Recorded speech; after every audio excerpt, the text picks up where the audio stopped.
Të lutem, ma ço pak videon aty ku Rama edhe është Yuri Kim. Se do vi vet, po. Do vi vet video aty. Po, me Yuri Kim. Sa aty është diçka e bukur që Rama i thoshte aty në publik thoshte, edhe po të sjellim një gjerman të shikoni se sa i korruptuar është. Po nuk thoshte për këtë që kishte në krah. Dhe tani shiko si është situata. Situata është e tillë që Rama tha te shqiptarët.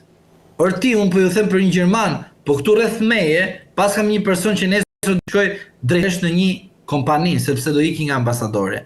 Që do të thotë, ai nuk thoshte për Gjermanin, ai e thoshte për këtë, po për shkak se kjo ka tabelën amerikane, nuk po ja them sy për sy, po ja tha në mënyrë indirekte. Dhe po të dëgjoni, edhe të lexoni, edhe fjalët dhe shprehjen e Ramës, Rama ishte më kompetent se sa duhet të ishte në atë aktivitet. Pra Rama i tha në sy asajt që këtu, ti sot je një copë ambasadore, sepse një ambasador gjerman mund të korruptohet, ose po sot një gjerman nga Gjermania mund të korruptohet. Ai nuk e kishte për Gjermanin, e kishte për ata të cilët sot, urdhro, te kjo po ta shikosh edhe ta analizosh, edhe ta dëgjosh përsëri atë intervistë, e kishte për atë që nga ambasadore u përfundoi në një kompani. Pra e kuptoni ku është situata, erdhi ajo dhe na tha do hani bar ju. E kupton? Pra ajo bërë çfarë? Me misionin e Edi Ramës duke goditur Partinë Demokratike. E vetëm ambasadori shkonte në një parti politike. Ç'duhet ambasadorët shkojnë në parti politike? Pse? Urdhro. Na bukuror, doli mes rrugës. Çfarë është kjo tani? Kjo është e barabartë me mua, edhe me ty bashk. Çfarë është? Qa ishte me 20 bodyguard, sot ata se llogarisin kush është ma kjo. E kuptoj, këtë duhet të themi popullit shqiptar. Leni tani masakrën me ambasador. Qa janë ata? Biznesmen, rrin 3 vite këtu, ikin edhe fund fare çfarë angelet ne, them në një fjalë tjetër. Po nuk ka rëndësi, nuk duhet ta themi sepse jo nuk do të them në fjalë të keqe, po na ngeli reforma afrikane. Pra, do të thotë që ne sot jemi viktim jo vetëm të klasës politike, po jemi viktim edhe të atyre që përfitsojnë flamurin amerikan duke na thënë ne që ne shteti së drejtit kalon në Partinë Socialiste. Kjo nuk quhet politikë amerikane. Kjo quhente qartësi, interes i drejt për drejt, po i fshet i cili u vërtetuar pas shumë vitesh që ajo u larguar nga administrata e Departamentit Amerikan të Shtetit. Çfarë nuk kupton me këtë gjë? Nuk kupton qartësi që ajo ka punuar për interes të zotit Rama. Ajo ka bërë ndërmjetësimin që ajo aferë që ju të po të situar, të vinë në Vlorë. Ku është Dumani që ishte Amerikan? E bani me në lojën e Dumanit Amerikanit, Pa ishte mashtrim është zotri. Pse ishte mashtrim? Sepse në rast të dilshim që të 3 ishin të Ramës, pra që ishte Gjoli, të më Kondili, që ishin këto kandidat që ishin të Ramës, qa përdorën këto mekanizmin që ku shkon flamuri Amerikan, a i qek Amerikan. E kupton? Pra do të thotë, shkoj ajo që të imponon të qeneriu në Ramës do ishte me flamur Amerikan sa ishte ajo aty. Pra, ajo prezent... Konflikt i stisur, e kuptoj. Po të shikosh edhe këtë tjetrën, edhe kjo të njëjtë mekanizëm përdor. Po kjo tjetër nansi, qa bën kjo? Kjo i takon tek e tek. Po për shkak se është ngarkuar, nuk është se ka kompetencë që mund të rri 3 vjet edhe të mbaroj, sepse ato që rrin 3 vjet këtu ka një kompetencë më të madhe për shkak se janë në emërim të posaçëm atje dhe nuk mund të shkarkosh me njëherë. Prandaj, kjo është më e rezervuar, por edhe kjo ikën nga detyra që do përfundoj, edhe ajo diçka tjetër do përfundoj, se do ikin nga sistemi, se kështu është edhe atje, edhe në Amerikë, edhe atje në partia, nuk janë edhe atje në me meritokraci kështu si mendojnë këta. Por, sapuni për djath, për Dumanin, që është Amerikan, e hongri populli shqiptar. Jam i bindur për këtë gjë. Dhe nesër, po erdhi dikush me flamur Amerikan, duhet të nënvlerësohet, jo për flamurin Amerikan, po se ai nuk është ashtu siç paraqitet. Pra edhe nesër të vi një ambasador Amerikan, jam i bindur që klasa politike do t'i hapi derën, e di pse? Se janë frikacak për një vizë më jetojnë. E kupton çfarë do të thotë? Kish një politikan që të vuaj për një vizë. Si pëlqen shkoj për te oqeanit. Prandaj dua të them që të mbarojmë edhe këtë rast që mos ta zgjasim shumë, 2 faktet janë nga kjo analizë që thashun. Fakti i parë është që shikoni se nga ku ishte një ambasadore, ku është e Rama sot, ku përfundoi dhe prisni Ramën ku do përfundoi. Kështu ndodh edhe kur administrata përdoret politikisht për interes Partisë Socialiste. Pra, do të thotë që u tregua dhe doli qartë që edhe kjo zonjë, edhe Arvizu ishin shërbëtor të një pakti për të trazuar politikën shqiptare dhe për të bërë Shqipërinë dhe shqiptarët të largohen nga vendi. Avokat, unë të falenderoj për bisedën në studio dhe për opinionet, sidomos ato ligjore, me që je dhe i fushës. Edhe unë ju falenderoj, por dua t'ju them edhe për ato ligjoret, për dhe ato politikën, duhet keni parasysh që politika dhe ligji lidhen bashkë, dhe sepse ato janë sjellje njerëzore dhe ato janë nevoja njerëzore, sepse pa politik nuk normon ligje dhe pa ligje nuk prodhon dot politika. Edhe ju falenderoj dhe ju pushtetin e 4, i cili uroj të marrë veten dhe të vazhdojë dhe të mos ndaloj betejën, sepse lufta do vazhdimsi dhe çdo ndalesë dhe pakt me pushtetin është goditje për çdo media të tjetër dhe përveç kësaj duhet të punojmë të gjithë së bashku që duke mbrojtur median, mbrojmë çdo punojës të mediave, sepse çdo punojës i mediave është zëri i çdo qytetarit. Duhet të falenderoj shumë për promovimin dhe për gjithçka tjetër. Mirë, ishim me avokat Gylsen Zhlimën, folëm për aktualitetin politik në vend, zotin Veliaj dhe deri tek zonja Jurikim, ish ambasadori i Shteteve të Bashkuara të Amerikës në Shqipëri. Ne rikthehemi vetëm pas pak në pjesën e dytë. Jemi rikthyer në këtë pjesë të dytë, do të flasim tani për situatën në Kosovë, sepse gjykata kushtetuese atje ka reaguar sa i takon konstituimit apo mos konstituimit të kuvendit dhe krizës politike që po zgjat prej muajsh, por edhe për deklaratat e fundit të kryeministrit në detyrë të Kosovës Albin Kurti, po do të flasim në fund fare edhe pak për gazën, për planin me 20 pika dhe për skadimin e afatit ultimatumit në fakt dhënë nga presidenti Trump Hamasit për lirimin e pengjeve. Megjithatë kjo do të jetë fundi. Tani për të folur për gjitha këto, unë kam kënaqësinë të kenë lidhje të drejtë për drejtë me mua nga Kosova, zotin Hisen Berisha. Faleminderit dhe kënaqësi që jemi së bashku. Faleminderit edhe ju për interesin.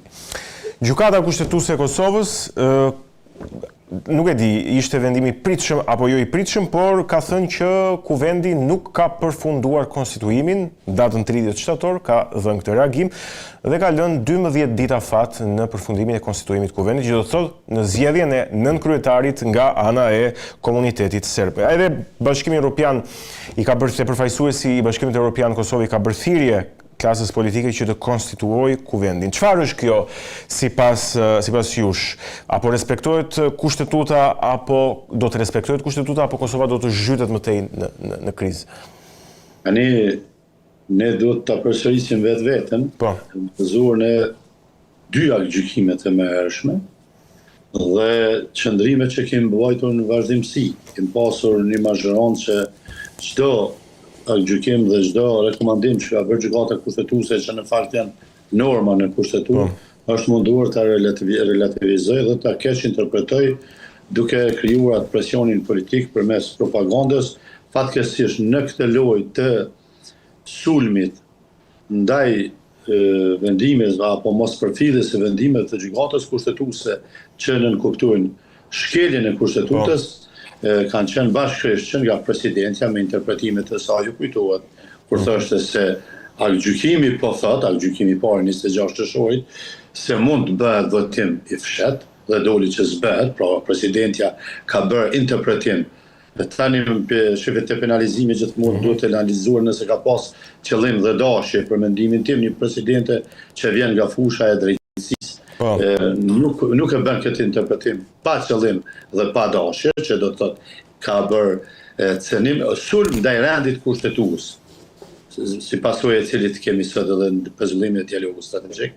Njëjtin qëndrim ka mbajtur kryeministri deri në etiketim të gjykatës kushtetuese si hije e opozitës, hije politike e opozitës, dhe këtu kanë bërë gjithë deputetët dhe ministrat në detyrë. Tani, si pasojë e kësaj frime anti-gjyqtarëve, gjykatave dhe vetë sistemit drejtësisë, ne kemi sanksionet ekonomike, politike dhe të sigurisë nga Shtetet e Bashkuara të Amerikës, plus atyre që kishin Bashkimin Evropian. Tendencat për relativizim të kësaj janë thjesht dhe vetëm loja e njohur tashmë që e bën kjo strukturë politike në Kosovë prej se ekziston. Vendimi i fundit ka qenë pothuajse i pritshëm, ne kemi diskutuar në studia të ndryshme se cili mund të jetë. Ka një defekt brendshëm, sepse ka dhënë detyrë, dhe detyra është konstituimi i institucionit. Kuvendit. Ka konstatuar atë që ja kemi thënë vazhdimsi opozitës, dhe që e kam thënë unë në mënyrë shumë eksplicite që të mbetet e memorizuar, se konstituimi kuvendit do të thotë zgjedhje e kryetarit dhe nën kryetarëve, dhe certifikimi i deputetëve. 3 pika ka kjo. Mos zgjedhja e njerit nga nën kryetarët, do të thotë nuk përmbush definicionin e termit konstituimi kuvendit. Dhe tani gjykata po e thot në formën e saj dhe ka autoritetin, ka autoritetin institucional si interpretues suprem i kushtetues. Por në jetën ushtarake gjithmonë ka detyrë, kushtet si duhet kryhet dhe standardet që duhet t'i referohemi. Në rastin konkret, gjykata ka dhënë detyrën me akt vendimin e saj, ndërsa ka parafrazu, edhe pse nuk ka në referencë në standardet të qarta, por e ka futur si parafrazim aty praktikën parlamentare, si janë zgjedhur deri me tani nën kryetarët, pra votimin e paket, dhe nuk ka vënë kushte. Çka nuk ka vënë kushte? Vendimi i dytë ishte kusht, një kandidat mund të kaloj 3 rradhë votime dhe më bjen nga forma. Tani nuk e kem më këtë kushtin, se çfarë do të ndodhë në qoftë se lista serbe prap e propozon këtë farë Simić. Igor Simić. Dhe me automatizëm ju keni pa që nga dje deklarata të spektrit politik, edhe atyre që konsiderohen fitues mazhronësët dhe atyre që pritet mbeten në opozitë, ose çka di se çka ndodh mund të bëhen edhe opozitë. Prandaj nuk po i quaj ashtu, por partia fituese dhe parti tjera, të gjitha kanë vrapuar të dalin me deklaratat se nuk kemi vot për listën serbe. Pyetja shtrohet pse. Për ta pastruar pozicionin tim, unë listën serbe do ta leja fare në sistemin elektoral të Kosovës, sepse është parti që ka cënuar atë që është bazamenti i shtetit Kosovës, identitetin e shtetit, nuk e njeh shtetin, e quhen me emra jo kushtetues. Por në këtë periudhë, derisa u sulmua lista serbe në KQZ dhe në Kuvend, që të leje jashtë sistemit zgjedhor, për ironi të fatit, ndodhen disa fenomene që prap janë të penalizueshëm lista serbe. Në ato ambientet ku i mbajnë tubimet, shkruan atje të gjithë në mbështetje të Radojčićit. Edhe do të kthehemi në Kosovë. E tjerë ultranacionalist që janë cenuese drejt për drejt të rendit kushtetues, identitetit shtetëror e tjera. Dhe pyetja shtrohet, cili subjekt nga këta që po bëjnë patriotin duke thënë nuk votojmë kandidatin e listës serbe, e ushtroj një padi penale, ose një paraqitje në denoncim në KQZ, që këta të penalizohen dhe të nxjerrin nga sistemi i drejtësisë. Asnjë. Pra, kjo retorikë patriotike, dhojza, pseudo-patriotike që po bëjnë spektri politik, për mendimin tim është vetëm dhe vetëm përmbushje e strategjisë, që e kam paralajmëruar. Se me këto blokada, qoftë me atë 57 rradhë të vetëvendosjes, qoftë me praktikën e njëjtë që do të ndjek lista serbe, sepse këto janë në koordinim, lëvizja vetëvendosja dhe sistemi lista serbe, shif në metodologjinë e propozimit dhe bllokimit procesit janë në koordinim.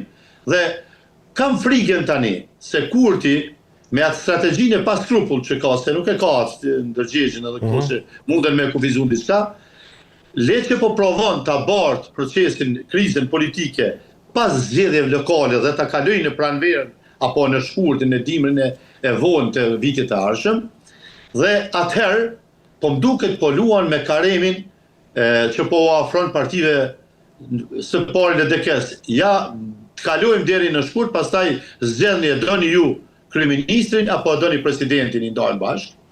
Dhe mundet njëjtin garantë që këtë ofruar dhe partive tjera, dhe tani ka kriju një ekip që e mbështet bllokimin institucional derisa dalim në shkurt, pra ta marrin peng Kosovën, e dihet se për te marshit nuk mund shkohen sepse futemi në krizë buxhetore, se nuk është miratuar as buxheti për vitin e ardhshëm dhe drejta e shfrytëzimit këtij buxheti ende të paralizuar është deri ka muaj prill. Ju e latë të Kurti, aty dua unë të vazhdoj tani.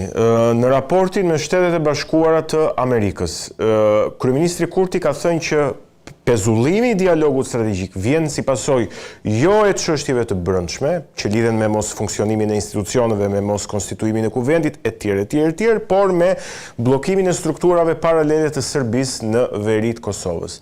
Ndërkaq që ambasada amerikane i është përgjigjur kryeministrit në detyrë, duke i thënë se jo, nuk lidhet me atë, po lidhet me institucionet dhe krizën në Prishtinë. Sipas jush, cila nga këto deklarata është e vërtet? Me çfarë lidhet pezullimi i dialogut strategjik të Shteteve të Bashkuara me Kosovën dhe ligjërimi i Kurtit, apo e thellon më shumë këtë hendek? Për mua e vërteta, jo vetëm këtë kontekst pyetjes që bëhet ju, por e vërteta komplet që quhet Kosovë. Po. E ka tagrin Made in USA. Po kupton. Të tillë personalitete që sponsorizues të agendave anti-Kosovë në një moment caktuar në sjelljen në pushtet. Dhe mos ta harrojmë, zoti Kurti ka një histori të lëvizjes politike të tij. Unë po ja jap datën kur u fut në skenën politike, pas takimit të Brezovicës. Dhe shumë herë njerëz thonë ç'është ky takimi i Brezovicës? Ishte takimi i Stanishevit, shefit Udbës dhe këshilltarit Miloševićit, me shumicën e spektrit politik kosovar, që fatkeqësisht kjo ka ndodhur në vitin 97. Okej. Po, fatkeqësisht sot janë në skenë.